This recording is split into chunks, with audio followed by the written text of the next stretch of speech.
Hi super moms, welcome to our channel.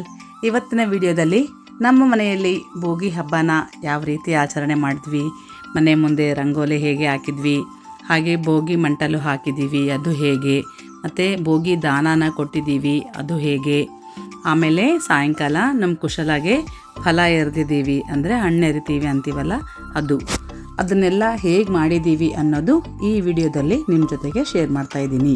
ಹಬ್ಬದ ದಿನ ಎಷ್ಟು ಬೇಗ ಎದ್ದರೂ ಟೈಮೇ ಸಾಲಲ್ಲ, ಹಾಗಾಗಿ ನಾನು ಬೇಗ ಎದ್ದು ರಂಗೋಲಿ ಹಾಕ್ತಾಯಿದ್ದೀನಿ.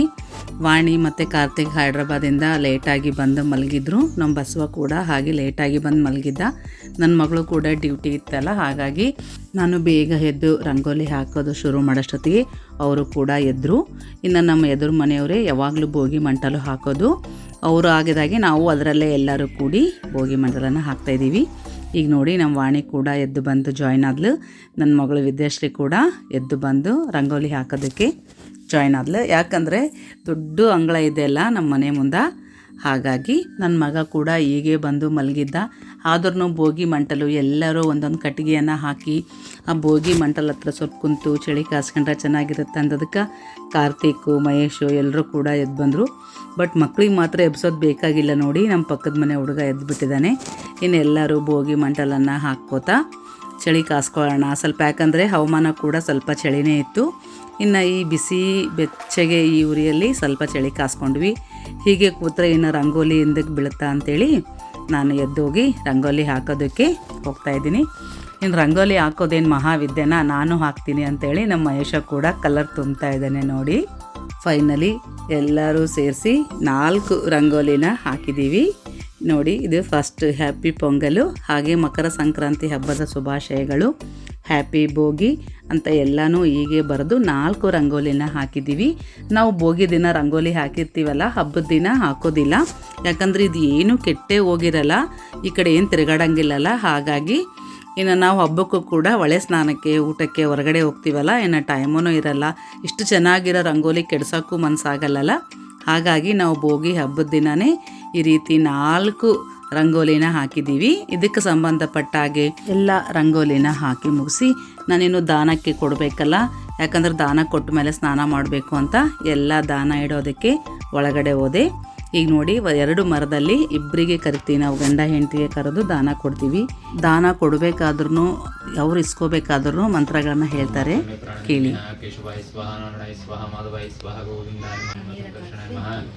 ಓಂ ಓಂ ಸ್ವಾಹ ಓಂ ಪ್ರಸ್ತುತವರ್ಣಂ ಬರ್ಭೋದೇವಶರಿಮಿಹಿ ಧಿಯೋ ಯೋ ನಃ ಪ್ರಚೋದಯಾತ್. ಕಲಿಯುಗೆ 10 ವರ್ಷವರ್ತಖಂಡೇ ಜಂಬೋದೀಪೇ ದಕ್ಷಿಣಾಯನಿಃ ಕ್ರೋಧಿ ನಾಮ ಸಂವತ್ಸರಃ ಶುಭಯೋಗ ಶುಭಕರಣೆ ಏಂ ವಿಶಿಷ್ಟಾಯಾಂ ಶುಭತಿಥಃ ಪುಷ್ಯಮಾಸೆ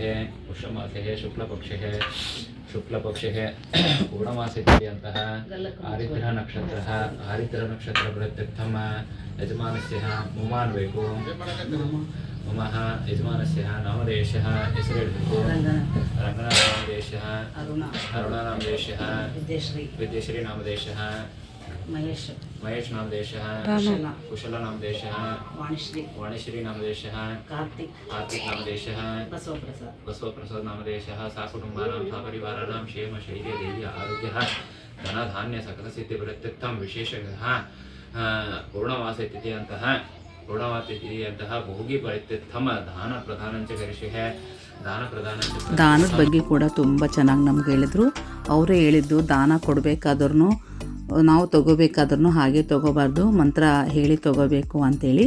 ಹಾಗಾಗಿ ಈಗ ಮನೆಗೆ ಬಂದಿರ್ತಾರಲ್ಲ, ಇವರು ಸಾಕ್ಷಾತ್ ಲಕ್ಷ್ಮೀನಾರಾಯಣರೇ ನಮ್ಮ ಮನೆಗೆ ಬಂದಾರಂತ ಭಾವಿಸಿ ಅವರಿಗೆ ಕುಂಕುಮ ಹಚ್ಚಿ ದಾನನ ಕೊಡಬೇಕು. ಹೆಣ್ಮಕ್ಳಿಗಾದರೆ ಕಾಲಿಗೆ ಅರ್ಶಿನ ಹಚ್ಚಿ ಹೂವು ಕೊಟ್ಟು ಫಲ ತಾಂಬೂಲ ದಕ್ಷಿಣ ಸಹಿತ ಕೊಡಬೇಕು. ದಾನ ಹೇಗೆ ಕೊಡಬೇಕು ಅನ್ನೋದು ಕೂಡ ಒಂದು ವಿಡಿಯೋ ಮಾಡಿದ್ದೀನಿ, ಆ ವಿಡಿಯೋ ನನ್ನ ವಿಡಿಯೋದಾಗ ಹೋಗಿ ನೋಡ್ಬೋದು. ಯಾಕಂದರೆ 4 ಜನಕ್ಕೆ ಗೊತ್ತಿರಲ್ಲ, ಅವ್ರಿಗೂ ಎಲ್ಲ ಗೊತ್ತಾಗಲಿ ಅಂತ. ಇನ್ನು ದಾನ ಕೊಟ್ಟ ಮೇಲೆ ನಾವು ನಮಸ್ಕಾರ ಮಾಡ್ಕೊಂಡ್ವಿ. ಲಾಸ್ಟ್ ಇಯರ್ ವಿಡಿಯೋದಲ್ಲಾದರೆ ಈ ದಾನ ಕೊಡೋದೇ ಒಂದು ವಿಡಿಯೋ ಮಾಡಿದ್ದೀನಿ, ನಾವೇನೇನು ಕೊಟ್ಟಿದ್ದೀವಿ ಹೇಗೆ ಕೊಟ್ಟಿದ್ದೀವಿ ಅಂತ ಕೂಡ ತಿಳಿಸಿದ್ದೀನಿ. ನಾವೆಲ್ಲರೂ ಈ ಥರ ನಮಸ್ಕಾರ ಮಾಡ್ಕೋತಾ ಇದ್ದರೆ ಮಕ್ಕಳು ಕೂಡ ಮನೆಯಲ್ಲಿ ಹಾಗೆ ಕಲಿತಾರೆ. ಅವರು ಇನ್ನೂ ಭಾಳಷ್ಟು ಮನೆಗಳಿದಾವ, ನಾವು ಹೋಗ್ತೀವಂತ ಅವ್ರು ಹೋದರು. ಅವರಿಗೆ ಕಳಿಸ್ಕೊಟ್ಟು ನಮ್ಮ ಕುಶಲಗೆ ಎಣ್ಣೆ ಸ್ನಾನ ಮಾಡಿಸೋಣ ಅಂತ ರೆಡಿ ಮಾಡ್ತಾಯಿದ್ದೀನಿ. ಮೊದಲಿಗೆ ಬಾರೆಹಣ್ಣು ಗೆಜ್ಜರಿ ತೊಗೊಂಡಿದ್ದೀನಿ, ಅವುಗಳನ್ನು ನೀರಲ್ಲಿ ಹಾಕ್ತಾಯಿದ್ದೀನಿ. ಅದ್ರ ಜೊತೆಗೆ ಎಣ್ಣೆ ಮತ್ತು ಎಳ್ಳು ಪುಡಿ ಕೂಡ ತೊಗೊಂಡಿದ್ದೀನಿ. ಎಣ್ಣೆನ ತಲೆಗೆ ಮೈಗೆಲ್ಲ ಹಚ್ಚಿ ಎಳ್ಳು ಪುಡಿ ತಿಕ್ಕಿ ಸ್ನಾನ ಮಾಡಿಸ್ಬೇಕು. ನಾವು ಲಾಸ್ಟ್ ಇಯರ್ ಬರ್ತ್ಡೇಗೆ ಅವಳಿಗೆ ಹೂವು ಹಾಕಿ ನೀರು ಹಾಕಿದ್ವಲ್ಲ, ಅದನ್ನು ನೋಡಿ ಈ ಸಾರಿ ಕೂಡ ನನಗೆ ಹೂವು ಹಾಕಿ ನೀರು ಹಾಕು ಅಂತ ಹೇಳಿದ್ಲು. ಇರಲಿ, ಹೂವು ಕೂಡ ಮಹೇಶ್ ಭಾಳ ತಂದಿದ್ದ, ಹಾಕಿ ಮಾಡಿಸೋಣ ಅಂತೇಳಿ ನಾನು ಹೂವನ್ನು ಕೂಡ ಅದರಲ್ಲಿ ಹರಿದು ಸ್ನಾನ ಮಾಡಿಸ್ತಾ ಇದ್ದೀನಿ. ಯಾವುದೇ ಹಬ್ಬಗಳಿಗೆ ಸ್ನಾನ ಮಾಡಿ ದಾನ ಕೊಡ್ತೀವಿ, ಬಟ್ ಈ ಹಬ್ಬದ ವಿಶೇಷನೇ ಹಾಗೆ ಅಲ್ಲ, ಭೋಗಿ ದಾನ ಕೊಟ್ಟ ಮೇಲೇ ಸ್ನಾನ ಮಾಡಬೇಕು. ಇನ್ನು ಹಾಗಾಗಿ ಅವಳಿಗೆ ಸ್ನಾನ ಮಾಡಿಸ್ತಾ ಇದ್ದೀನಿ. ಸ್ನಾನ ಮಾಡಿ ಪೂಜೆ ಮಾಡಿ ಇನ್ನು ಅಡುಗೆ ಮಾಡ್ತಾಯಿದ್ದೀನಿ. ಇದು ನಾನು ನಿಮಗೆ ತೋರಿಸ್ತಾ ಇರೋದು ಎಲ್ಲ ಕಾಯಿಪಲ್ಯ ಹಾಕಿ ಒಂದು ಭರ್ತಾ ಅಂತ ಮಾಡ್ತಾರೆ, ಕೆಲವು ಕಡೆ ಗಜಿಬಿಜಿ ಅಂತಾರೆ. ಈ ಪಲ್ಯಗೆ ನಿಮ್ಮ ಕಡೆ ಏನಂತಾರೆ ಅನ್ನೋದನ್ನು ಕಮೆಂಟಲ್ಲಿ ತಿಳಿಸಿ. ಈ ರೀತಿ ಎಲ್ಲ ಕಾಯಿಪಲ್ಯ ಅಂದರೆ ಕುಂಬಳೆಕಾಯಿಂದ ಹಿಡಿದು ಎಲ್ಲ ತಪ್ಪಲು ಪಲ್ಯವರೆಗೂ ಎಲ್ಲ ಪುಡಿಗಳು ಹಾಕಿ ಒಂದೇ ಪಲ್ಯ ಮಾಡ್ತೀವಿ. ಕಾಳುಗಳನ್ನು ಕೂಡ ಅದರಲ್ಲಿ ಹಾಕಿ ಅದನ್ನು ನಮ್ಮ ಕಡೆ ಭರ್ತಾ ಅಂತ ಹೇಳ್ತೀವಿ. ಅದು ಭೋಗಿ ಸ್ಪೆಷಲ್ಲು. ಇನ್ನು ಎಲ್ಲ ಪುಡಿಗಳು ಇಟ್ಕೊಂಡಿದ್ದೀನಿ. ಇದು ಮುಲ್ಲಂಗಿ ಸ್ಮೆಲ್ ಆಗುತ್ತೆ ಅಂತ ಅದು ಒಂದೇ ನಾನು ಸಪ್ರೇಟಾಗಿ ಮಾಡ್ತೀನಿ. ಆಮೇಲೆ ಕಲ್ಸ್ ಪಲ್ಯ ಅಂತೇಳಿ ಒಂದು ಪಲ್ಯ ಮಾಡ್ತೀನಿ. ಫೈನಲಿ ಇಂಥ ಬೋಗಣಿಗೆ ಮಾಡಿರ್ತೀವಿ ನೋಡಿ, ಲಾಸ್ಟಲ್ಲಿ ಈ ರೀತಿ ಒಗ್ಗರಣೆ ಕೊಟ್ಟರೆ ಭರ್ತಾ ರೆಡಿ ಆಗುತ್ತೆ. ಇನ್ನು ಅನ್ನ, ಬೇಳೆ, ಸ್ವೀಟ್ಸು, ಇದಕ್ಕೆ ಕಾಂಬಿನೇಷನ್ ಬಂದು ಸಜ್ಜೆ ರೊಟ್ಟಿ, ಹಾಗೆ ಎಳ್ಳುಂಡೆ, ಶೇಂಗಾದ ಹೋಳ್ಗೆ ಎಲ್ಲ ರೆಡಿ ಮಾಡಿದ್ದು ಊಟಕ್ಕೆ ಕುಂತಿದ್ದೀವಿ. ನಮ್ಮ ವಿದ್ಯೆ ಒಂದೇ ಮಿಸ್ಸಿಂಗು, ಅವಳು ಡ್ಯೂಟಿಗೆ ಹೋಗಿದ್ದಾಳೆ, ಕುಶಲ ಕೂಡ ಮಲಗಿದ್ದಾಳೆ. ಇನ್ನು ನಾವೆಲ್ಲರೂ ಊಟ ಮಾಡ್ತಾಯಿದ್ದೀವಿ. ಇವತ್ತು ತಲೆ ಸ್ನಾನ ಮಾಡಿರೋದ್ರಿಂದ ನಮ್ಮ ವಾಣಿ ನಾನು 2 ಜಡೆ ಹಾಕ್ಕೊತೀನಿ, ಭಾಳ ದಿನ ಆಯ್ತು ಅಂತೇಳಿ ಅವಳು 2 ಜಡೆ ಹಾಕ್ಕೊಂಡಿದ್ದಾಳೆ. ನೋಡಿ ಹೇಗೆ ಕಾಣ್ತಾ ಇದ್ದಾಳಲ್ಲ, ತುಂಬ ಚೆನ್ನಾಗಿ ಕಾಣ್ತಾ ಇದೆ. ಇನ್ನು ಈವ್ನಿಂಗು ಹಣ್ಣು ಎರಿಬೇಕಲ್ಲ, ಫಲ ಎರಿಯೋದು ಅಂತಾರೆ, ಹಣ್ಣು ಹಾಕೋದು ಅಂತಾರೆ. ಒಬ್ಬೊಬ್ಬರ ಕಡೆ ಒಂದೊಂದು ರೀತಿ ಮಾಡ್ತಾರೆ. ನಮ್ಮ ಕಡೆ ನಾವು ಯಾವ ರೀತಿ ಮಾಡ್ತೇನೆ ಅನ್ನೋದು ಕೂಡ ಒಂದು ವಿಡಿಯೋ ಮಾಡಿ ಅಪ್ಲೋಡ್ ಮಾಡಿದ್ದೀನಿ. ಅದನ್ನು ಭಾಳ ಜನ ನೋಡಿದ್ದೀರಾ. ನಿಮ್ಗೆ ಏನಾದರೂ ಡೌಟ್ಸ್ ಇದ್ದರೆ ಕಮೆಂಟಲ್ಲಿ ಕೇಳಿದಾರಾ, ಭಾಳ ಜನ ಲೈಕು ಕೂಡ ಮಾಡಿದ್ದೀರಾ. ನೀವು ಇದೇ ರೀತಿ ನನಗೆ ಸಪೋರ್ಟ್ ಮಾಡಿದರೆ ನಾನು ಇನ್ನೂ ಸಾಕಷ್ಟು ವಿಷಯಗಳನ್ನು ನಿಮ್ಮ ಜೊತೆ ಶೇರ್ ಮಾಡ್ಕೊಳ್ಳೋದಕ್ಕೆ ಪ್ರಯತ್ನ ಮಾಡ್ತೀನಿ. ಈ ಸಾರಿ ಏನು ಅಷ್ಟು ಡೆಕೋರೇಷನ್ ಮಾಡಲಿಲ್ಲ. ಇನ್ನು ಪರ್ದಕ್ಕೆ ಕೆಲವು ಕೈಟ್ಸ್ ಆದರೂ ಹಚ್ಚು ಚೆನ್ನಾಗಿ ಕಾಣಿಸುತ್ತೆ ಅಂದದಕ್ಕೆ ಅವಳು ಕೈಟ್ಗಳನ್ನು ಹಚ್ಚಿದ್ದಾಳೆ. ಈಗ ನಾನು ಹಣ್ಣು ಎರೆಯೋದಕ್ಕೆ ಏನೇನು ಬೇಕು ಅನ್ನೋದು ಎಲ್ಲ ತೊಗೊಂಡಿದ್ದೀನಿ ನೋಡಿ, ನಿಮಗೆ ತೋರಿಸ್ತೀನಿ. ಮೊದಲಿಗೆ ಬಾರೆಹಣ್ಣನ್ನು ಹಾಕಬೇಕು. ಅದಾದಮೇಲೆ ಕಬ್ಬು ಸಣ್ಣ ಸಣ್ಣ ಪೀಸ್ಗಳನ್ನಾಗಿ ಮಾಡಿಕೊಂಡು ಅದರಲ್ಲಿ ಹಾಕಬೇಕು. ಅದಾದಮೇಲೆ ಚಿಲ್ಲರ್ ನಾಣ್ಯಗಳು ಅಂದರೆ ಕಾಯಿನ್ಸ್ ಇರ್ತಾವಲ್ಲ, ಅದು ಇಷ್ಟೇ ಅಂತಿಲ್ಲ, ಎಷ್ಟಾದರೂ ಹಾಕ್ಬೋದು. ಆಮೇಲೆ ಚಾಕ್ಲೇಟ್ಸ್ ನಾನು ಸ್ವಲ್ಪ ಹಾಕಿದ್ದೀನಿ, ಯಾಕಂದರೆ ನಾವು ಯಾರಿಗೂ ಕರೆದಿರಲಿಲ್ಲಲ್ಲ. ಇನ್ನಲ್ಲಿರೋ ಚಾಕ್ಲೇಟ್ಸ್ ಎಲ್ಲ ನಮ್ಮ ಕುಶಲನೇ ತಿಂತಾಳೆ, ಅದಕ್ಕಾಗಿ ಸ್ವಲ್ಪ ಹಾಕಿದ್ದೀನಿ. ಅದಾದಮೇಲೆ ಶಾವಂತಿಗೆ, ಬಿಳೆ ಶಾವಂತಿಗೆ ಹೂವು ದಳಗಳನ್ನು ತೆಗೆದಿದ್ದೀನಿ. ಆಮೇಲೆ ಗುಲಾಬಿ ಹೂವು ದಳಗಳನ್ನು ತೆಗೆದಿದ್ದೀನಿ. ಆಮೇಲೆ ಚೆಂಡು ಹೂವು, ಯಾವ ಹೂವಿದ್ರೂ ಆ ಹೂವನ್ನು ಹಾಕ್ಬೋದು. ನಾವು ಈ ಸಲ 6 ಜನ ಅಲ್ಲ ಹಣ್ಣು ಎರೆಯೋದು, ಅದಕ್ಕಾಗಿ ಸಣ್ಣ ಬೌಲಲ್ಲಿ ಕಲಿಸಿದ್ದೀನಿ.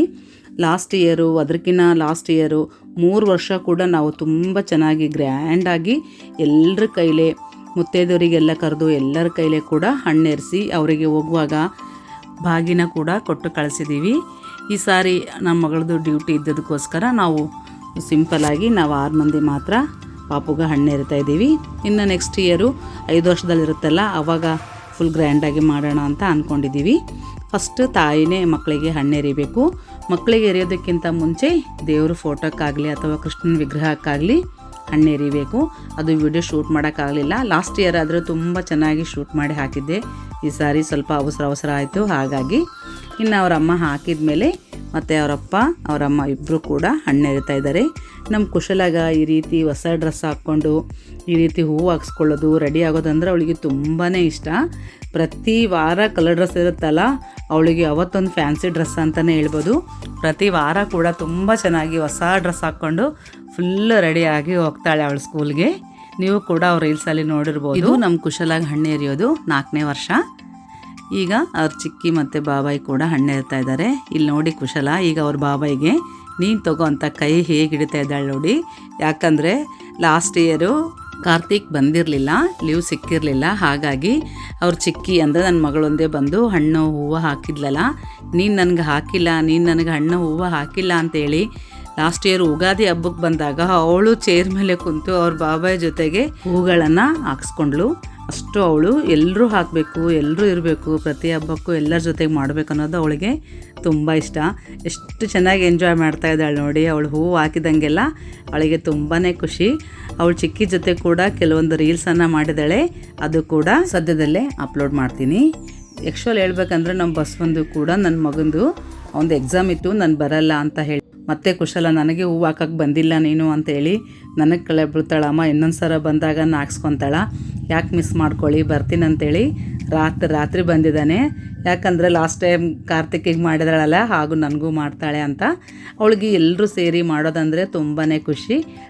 ನೋಡಿದ್ರಲ್ಲ ನಾವು ಭೋಗಿ ಹಬ್ಬನ ಹೇಗೆ ಸೆಲೆಬ್ರೇಟ್ ಮಾಡಿದ್ವಿ ಅಂತ. ಈ ವಿಡಿಯೋ ಇಷ್ಟ ಆಗಿದ್ದರೆ ಖಂಡಿತ ಒಂದು ಲೈಕ್ ಮಾಡಿ, ಹಾಗೆ 4 ಜನರಿಗೆ ಶೇರ್ ಮಾಡಿ ಅಂತ ಹೇಳ್ತಾ ಈ ವಿಡಿಯೋ ಮುಗಿಸ್ತಾ ಇದ್ದೀನಿ.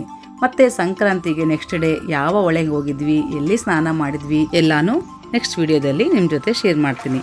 ಅಲ್ಲಿಯವರೆಗೂ ಹೋಗಿ ಬರಲಾ. ಬಾಯ್. Thank you.